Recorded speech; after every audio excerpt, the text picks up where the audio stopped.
دیکھیے اگر کسی ایسی زمین پر بارش برسے جو اوپر سے بہت سخت ہے تو پانی بہہ جائے گا، زمین میں جذب نہیں ہوگا تو کوئی رویدگی پیدا نہیں ہوگی۔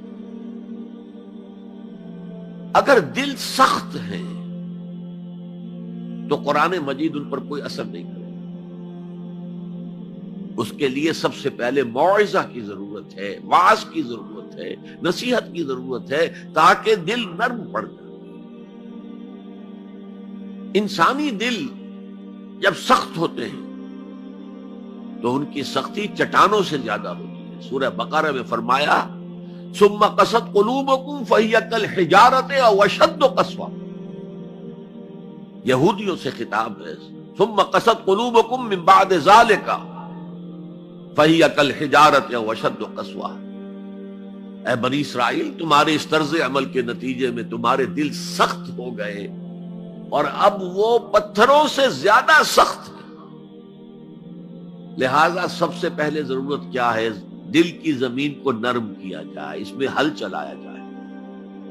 یہ کام ہے موعظہ کا، وعظ کا، نصیحت کا۔ ہمارے معاشرے میں کسی زمانے میں وعظ کا بڑا رواج تھا،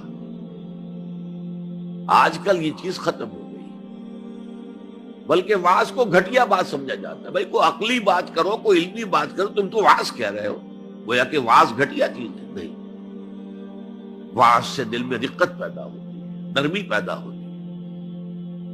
تو قرآن مجید ہی سب سے بڑا موعظہ ہے۔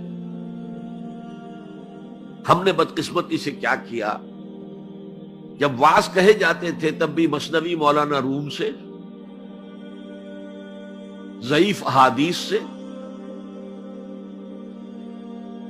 واعظ دستاں زنو افسانہ بند، واعظ بڑے اونچے اونچے ہاتھ چلا کر اور افسانہ جو ہے بیان کر رہا ہے، لیکن اس کا حال کیا ہے؟ از خطیب و دیلمی گفتار اوست، با ضعیف و شاذ و مرسل کار اوست۔ وہ خطیب بغدادی یا دیلمی کی جو احادیث ہیں، جو سب سے گھٹیا درجے کی کتاب حدیث کی، سب سے کم تر درجے کی کتاب حدیث کی، ضعیف کتابوں کے یوں سمجھئے کہ بہت بڑے مجموعے، وہاں سے وہ حدیثیں لا رہا ہے۔ الضعیف و شاذ و مرسل کارے ہو، ضعیف حدیث، شاذ حدیث، مرسل حدیث سے وہ بیان کر رہا ہے، قرآن سے اس کا کوئی تعلق نہیں۔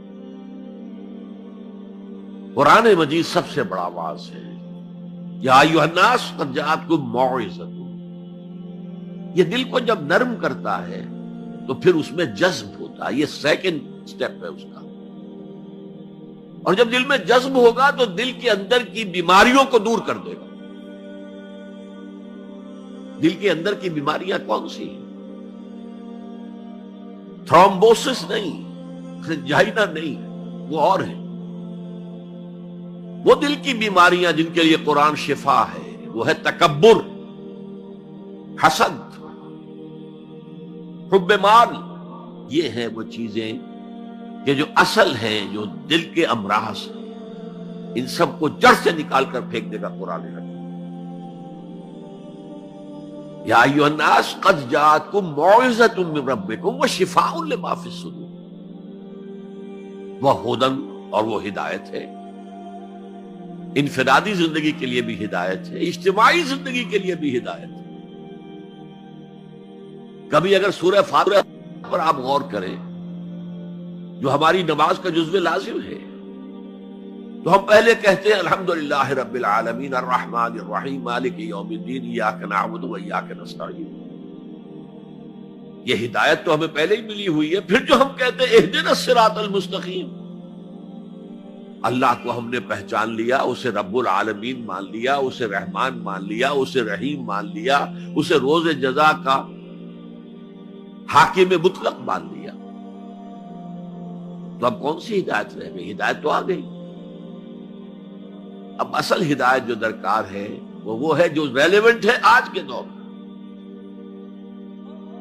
جو اجتماعی نظام ہے انسانوں کا، اس کے لیے انسان بالکل بے بس، اس کی عقل جو ہے اجتماعی نظام عدل قائم نہیں کر سکتی۔ انفرادی طور پر نیکی اور بدی کا علم میرے اور آپ کے نفس کے اندر ودیعت شدہ